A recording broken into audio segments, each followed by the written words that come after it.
Hello everyone. आज के video में देखेंगे म्यूजिक पेपर 1 और पेपर 2 का प्रैक्टिस सेट 19 जो आपके बिहार स्टेट और बीपीएससी टीचर 3.0 के लिए अत्यंत महत्वपूर्ण है। और ये सारे क्वेश्चन आपके एनसीईआरटी और एससीईआरटी के अकॉर्डिंग बनाए गए हैं, जो आपके सिलेबस और आपके प्रीवियस ईयर क्वेश्चन का सेम पैटर्न पे क्वेश्चन रेडी किए गए हैं।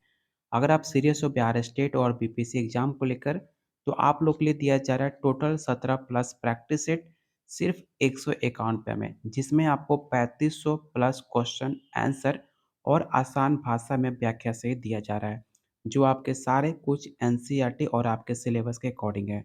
लेने के लिए आप मुझे इस नंबर पे आप मुझे व्हाट्सअप कर सकते हो, जो अभी तक बहुत सारे बच्चे ऑलरेडी ले चुके हैं, जो आपके पॉकेट मनी से काफ़ी कम रेट में आपको दिया जा रहा है।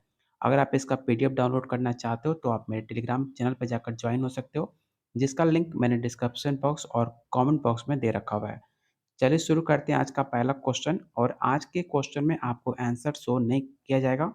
आपको खुद को चेकआउट करना होगा कि आपकी तैयारी कैसी चल रही है। तो आज के प्रैक्टिस सेट में आपको ऑप्शन का आंसर नहीं दिखेगा। पहले आपको आंसर बताना होगा और खुद को जज करना होगा कि आपकी तैयारी कैसे चल रही है, चाहे आप बिहार स्टेट की तैयारी कर रहे हो, चाहे आप बीपीएससी की। पहला क्वेश्चन है, किस शास्त्रकार ने 10 विधि राग वर्गीकरण किया है? पहला ऑप्शन है लोचन, सेकंड ऑप्शन है रामामात्य, थर्ड ऑप्शन है पुंडरीक विठल या ऑप्शन डी सारंगदेव। तो इसका राइट आंसर ऑप्शन आपका डी हो जाएगा। सारंगदेव ने अपने ग्रंथ संगीत रत्नाकर के सभी रागों को 10 विधि वर्गीकरण में नामांकित किया था, और आप यहाँ दसों का 10 नाम यहाँ पर देख सकते हो, जो आपके बीपीएससी बिहार स्टेट के लिए काफ़ी ज़्यादा इंपॉर्टेंट है। चलते हैं क्वेश्चन अगले पे। अगला क्वेश्चन कह रहा है, किस धातु में ग, नी कोमल लगते हैं किंतु म स्वर विकृत नहीं लगते हैं? पहला ऑप्शन है आंसवाड़ी, ऑप्शन बी है तोड़ी, ऑप्शन सी है भैरवी या ऑप्शन डी काफी। तो इसका राइट आंसर ऑप्शन आपका डी हो जाएगा। काफी ठाट के रागों में ग, नी स्वर कोमल और से स्वर शुद्ध प्रयोग होते हैं। आप प्रैक्टिस सेट में इसका पूरा डिफिनेशन पढ़ के अपने डाउट को क्लियर कर सकते हो, जो मिलेगा सिर्फ आपको 151 में, जो आपके पॉकेट मनी और आपके फालतू खर्चे से काफ़ी कम रेट में आपके फ्यूचर को सिक्योर करता है, और बिहार में टीचर बनने के लिए आप एक कदम आगे बढ़ सकते हो। चलते हैं अगले क्वेश्चन पे। अगला क्वेश्चन है, निम्न रागों में कौन सा राग रात्रि में नहीं गाया बजाया जाता है? ऐसे सवाल आपके बिहार स्टेट बीपीएससी में सेम पैटर्न पे 2 से 4 सवाल पूछे गए थे। आप जाकर क्वेश्चन पेपर चेकआउट कर सकते हो। पहला ऑप्शन है झिंझोटी, ऑप्शन बी है दुर्गा, ऑप्शन सी है नाइकी कनारा या ऑप्शन डी पटदीप।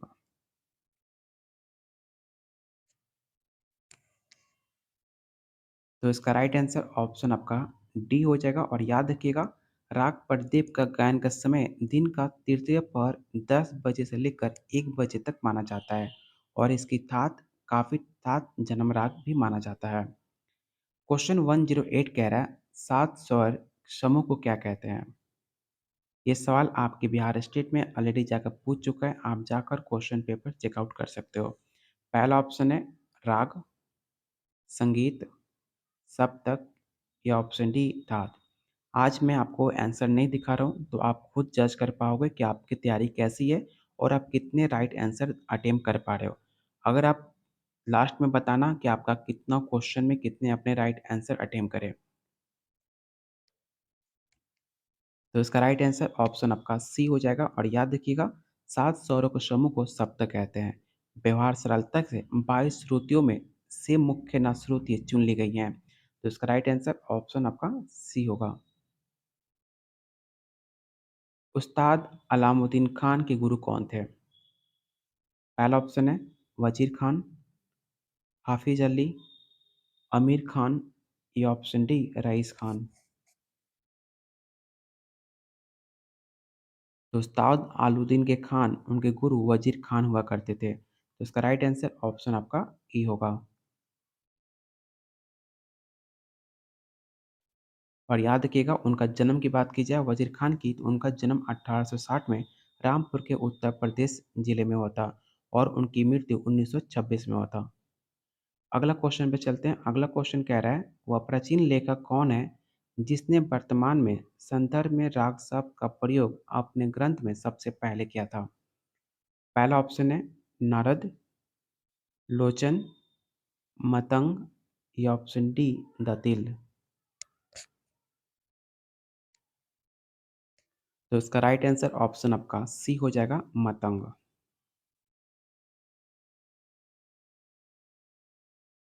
सा, रे, ग, म को पश्चात शैली में किस प्रकार लिखा जा सकता है? काफ़ी इंपॉर्टेंट क्वेश्चन है, स्पेशली पेपर 2 और आपके बीपीएससी एग्जाम के लिए काफ़ी ज़्यादा महत्वपूर्ण है। इस क्वेश्चन को आप वीवीआई क्वेश्चन टिक आउट कर लीजिएगा और आपको बताना है इसका राइट आंसर क्या होगा।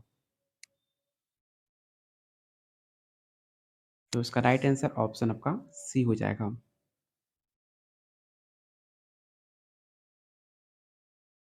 गायकी की किस विधा को तानों का प्रयोग नहीं किया जाता है? ख्याल, ठुमरी, टप्पा या ऑप्शन डी ध्रुव।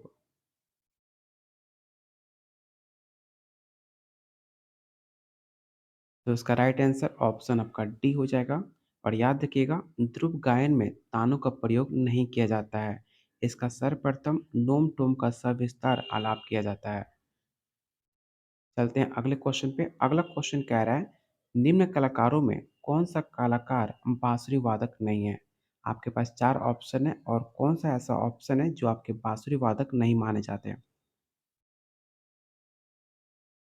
पहला ऑप्शन है पन्नालाल घोष, राम नारायण, रघुनाथ सेठ या ऑप्शन डी हरि प्रसाद चौरसिया। तो इसका राइट आंसर ऑप्शन आपका बी हो जाएगा, राम नारायण आपके बांसुरी वादक नहीं माने जाते हैं। तो ऑप्शन बी आपका राइट आंसर होगा।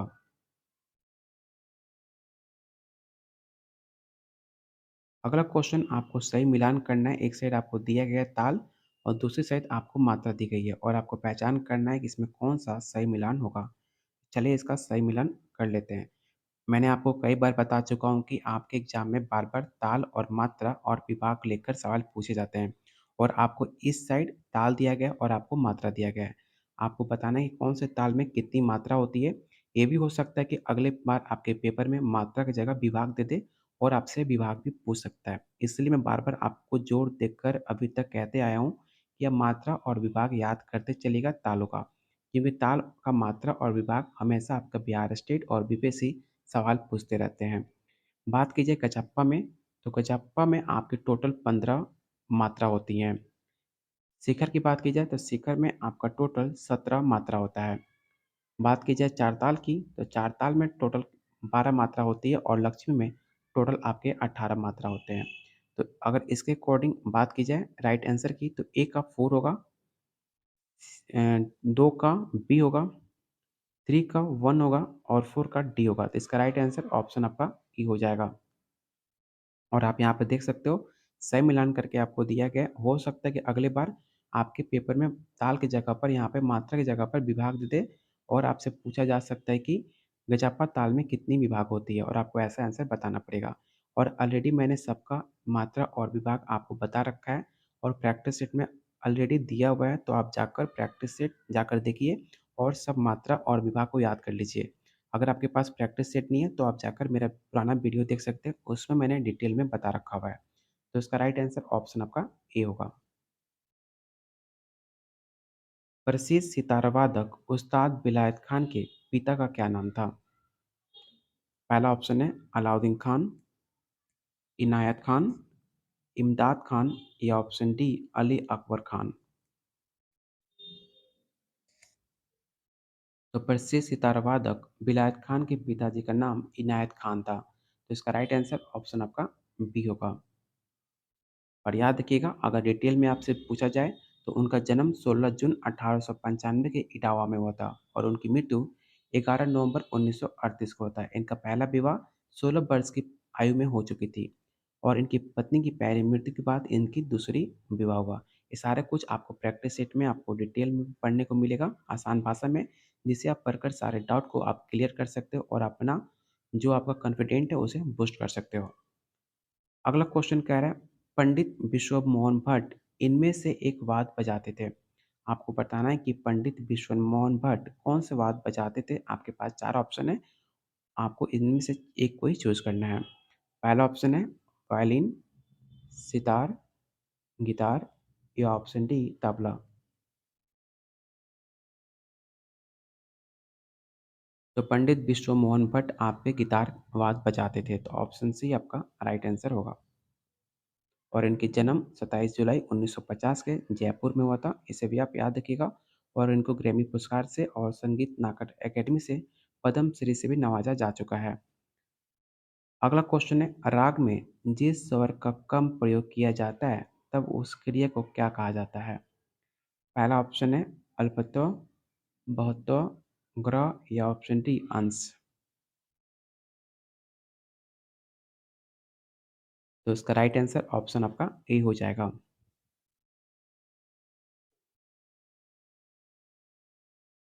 अगला क्वेश्चन आपको कंफ्यूज कर सकता है और आप इसमें गलती करोगे, मुझे यकीन है। राग मियाँ मल्हार किस प्रकार का राग है। पहला ऑप्शन है संधि प्रकाश, प्रातःकालीन, परमेल प्रवेशक या ऑप्शन डी ऋतुकालीन।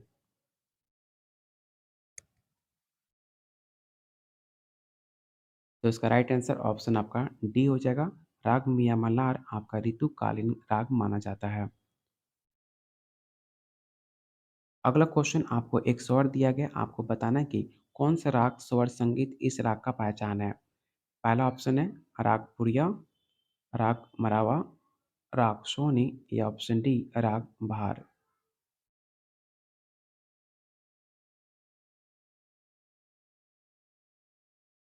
तो इसका राइट आंसर ऑप्शन आपका बी हो जाएगा, राग मरावा। क्वेश्चन 120 कह रहा है, बुदित्य मुखर्जी इस वाद के विख्यात कलाकार थे। आपने नाम सुना होगा बुदित्य मुखर्जी का, जो काफ़ी ज़्यादा आपके फेमस वादकार हुआ करते थे।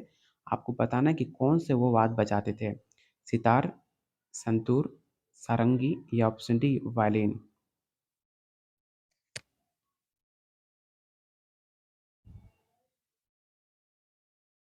तो आप लोग याद रखिएगा, बुदित्य मुखर्जी आपके सितार के सबसे ज़्यादा विख्यात कलाकार माने जाते थे। तो इसका राइट आंसर ऑप्शन आपका ए हो जाएगा।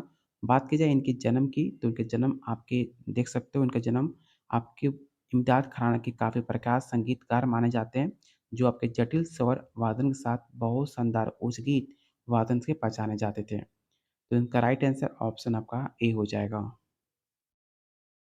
अगला क्वेश्चन कह रहा है कि राग तिलंग में प्रयोग होता है। दोनों म, त्रिव म, कोमल ध या ऑप्शन डी दोनों नी। और आप लोग इसका आंसर देख चुके हो, तो इसका आसानी से आप आंसर दे सकते हो कि राग तिलंग में आपका दोनों नी का प्रयोग होता है, तो ऑप्शन डी आपका राइट आंसर होगा। और जितने लोग आप वीडियो देख रहे हो, तो प्लीज़ आप लोगों से रिक्वेस्ट है कि वीडियो को लाइक शेयर ज़रूर कीजिए अपने दोस्तों में, अपने ग्रुप्स में। और आप इसका पीडीएफ डाउनलोड करना चाहते हो तो आप मेरे टेलीग्राम चैनल पर जाकर ज्वाइन हो सकते हो। ज़्यादा टाइम नहीं लूँगा इसमें आपका। और आपको बताना है कि अगले क्वेश्चन का आंसर क्या होगा। अगला क्वेश्चन है, राग मरावा में वर्जित स्वर कौन सा है। पहला ऑप्शन है ग, म, प या ऑप्शन डी नी।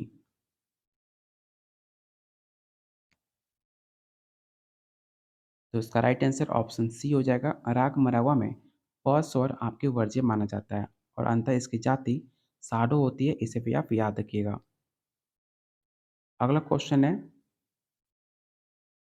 राग भैरवी किस स्वर समूह से अच्छी तरह व्यक्त होता है, आपको ये बताना है। आपके पास 4 ऑप्शन है, आपको बताना है इसका राइट आंसर क्या हो जाएगा। 123 आपका क्वेश्चन है।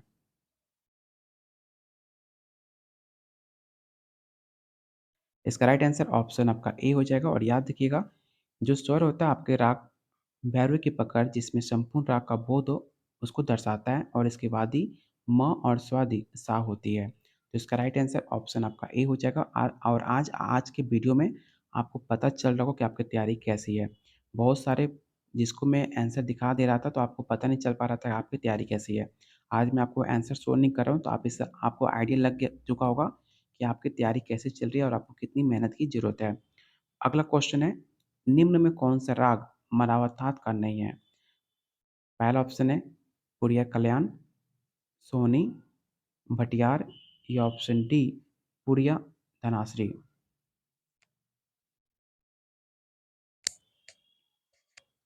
तो इसका राइट आंसर ऑप्शन आपका डी हो जाएगा। राग पुरिया धनाश्री पूर्वी तात जन्य राग है।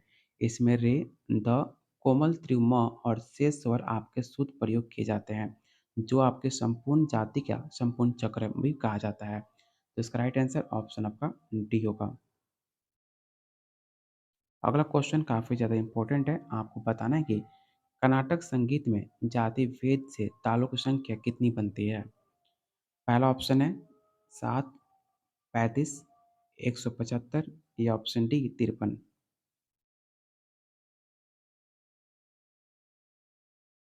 तो इसका राइट आंसर ऑप्शन आपका बी हो जाएगा। कर्नाटक संगीत में जाति भेद में तालों की संख्या 35 मानी जाती है, लेकिन प्राचीन काल में 108 तालों की पद्धति थी, परंतु आधुनिक काल में इसे मुख्य 7 ताले क्रम से इसको माना जाता है और सातों के साथ आप यहाँ नाम दिया गया है। आप इसका स्क्रीनशॉट ले लीजिएगा, क्योंकि आपके एग्जाम के दृष्टिकोण से काफ़ी ज़्यादा महत्वपूर्ण है और आपके पास 100 अकाउंट पे नहीं है, तो आप इसका स्क्रीनशॉट ले सकते हो और अपना फ्यूचर सिक्योर कीजिए और टाइम पास बिल्कुल मत कीजिए, क्योंकि आपके पास सिर्फ 1 महीने का टाइम बचा आपके पेपर में। तो जितना हो सके आप सीरियस होकर बिहार स्टेट क्वालीफाई कर आप ना बीपीएससी का तैयारी में लग जाइए। और अगर आप बीपीएससी की तैयारी कर रहे हो तो आपके लिए सारा पॉइंट, एक भी पॉइंट आप छोड़ना मत, पूरा डिटेल में सारा पॉइंट को आप रीड कीजिए और जितने आपके इंपॉर्टेंट यहाँ पॉइंट दिए गए सबका एक अलग नोटबुक में पॉइंट आउट करते रहिए, पॉइंट बनाइए, नोट बनाइए और आप अपना बीपीएससी को एग्जाम क्लियर करके बिहार में टीचर बनिए। तो इसका राइट आंसर ऑप्शन आपका बी हो जाएगा। अगला क्वेश्चन आपको बताना है कि सूद सारंग और श्याम कल्याण रागों के लिए कौन सा कथन असत्य है। आपको पहचान करना है, इसका राइट आंसर क्या होगा, आपको असत्य कथन बताना है। पहला ऑप्शन है दोनों दोनों कल्याण थात के राग हैं। ऑप्शन बी है पंचम स्वर दोनों में महत्वपूर्ण है।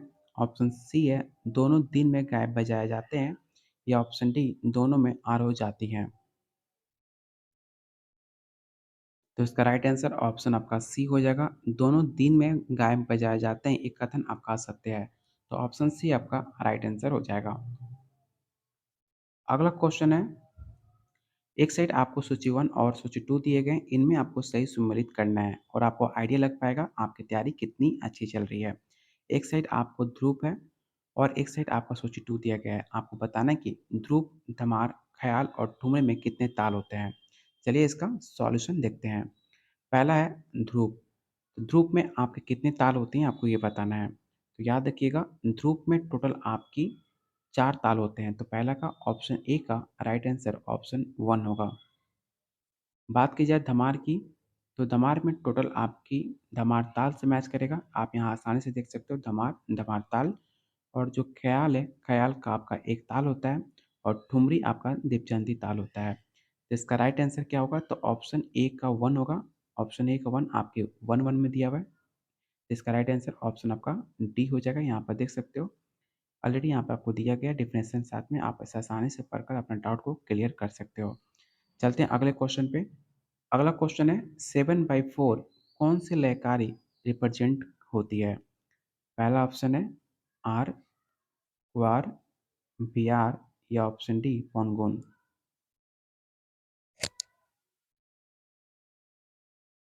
तो इसका राइट आंसर ऑप्शन आपका सी हो जाएगा।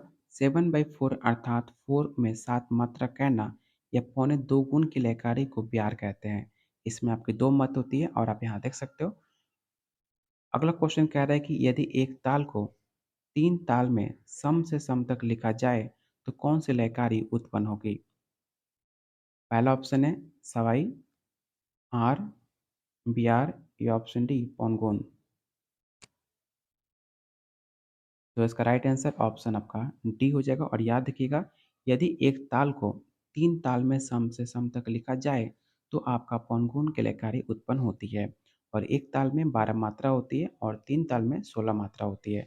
आज मैंने आपको टोटल 24 क्वेश्चन कराए और आपको बताना है कि आउट ऑफ 24 आपने कितने क्वेश्चन राइट अटेम्प्ट करे। अगर आपका स्कोर 15 प्लस आ रहा है तो आपकी तैयारी काफ़ी अच्छी चल रही है।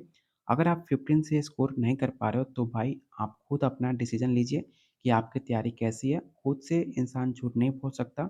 आप किसी से भी झूठ बोल सकते हो, लेकिन खुद को पता होगा कि आपकी तैयारी कैसी है और आपने आज के प्रैक्टिस सेट में कितने क्वेश्चन राइट अटेम्प्ट करे। अगर आपका स्कोर 15 प्लस आ रहा है, तो आपको वीडियो देखकर जो जहाँ से भी आप तैयारी कर रहे हो, आपकी तैयारी काफ़ी अच्छी चल रही है, बस आप उसी तरह अपने तैयारी को आगे बढ़ाइए। अगर आपका स्कोर 15 से कम आ रहा है, तो आपको प्रैक्टिस सेट लेने की ज़रूरत है, जिसमें आपको 3500 क्वेश्चन आंसर और आपने अभी देखा कितने आसान भाषा में आपको डिफाइन करके आपको समझाया गया है। उम्मीद कीजिए अगर आपका 3500 क्वेश्चन अगर आप कंप्लीट कर लेते हो, तो मेरा यकीन मानिए आपका एग्ज़ाम कोई रोक नहीं सकता क्वालीफाई होने से। आप खुद सोचिए 3500 क्वेश्चन कंप्लीट करने के बाद आपका एग्ज़ामिनर क्वेश्चन कहाँ से निकालेगा? 3500 क्वेश्चन डिटेल में पढ़ने के बाद ऐसा कोई क्वेश्चन नहीं बचेगा जो आपको पता ना हो। तो अगर आप सीरियस हो, अगर आप समझदार हो, तो आप खुद समझ रहे होगे, मुझे इतने समझाने की आपको ज़रूरत नहीं है, क्योंकि आप खुद समझदार हो। अगर आप लेना चा अगर आप लेना चाहते हो, तो आप मुझे इस नंबर पे व्हाट्सएप कर सकते हो या आप इस वीडियो के कमेंट बॉक्स में कमेंट कर सकते हो, क्योंकि ये सारे क्वेश्चन आपके एनसीईआरटी और आपके एससीईआरटी आपके सिलेबस के अकॉर्डिंग बनाए गए हैं। तब तक के लिए वीडियो को लाइक कीजिए, शेयर कीजिए और आपने अभी तक चैनल को सब्सक्राइब नहीं किया है, तो चैनल को ज़रूर सब्सक्राइब कर लीजिएगा। और आप आर्ट ऑफ टीचिंग का क्लास स्टार्ट हो चुका है, जाकर वो भी क्लास आप देख सकते हो। आपके 50 नंबर का तैयारी शुरू की जा चुकी है, जो आपके एग्ज़ाम में काफ़ी ज़्यादा स्कोरिंग सब्जेक्ट है आर्ट ऑफ टीचिंग, जो आसानी से 50 में आप 40 नंबर लाकर अपना बिहार स्टेट को क्लियर कर सकते हो। तब तक वीडियो को लाइक शेयर कीजिए और बहुत जल्द मिलते हैं अगले क्लास में।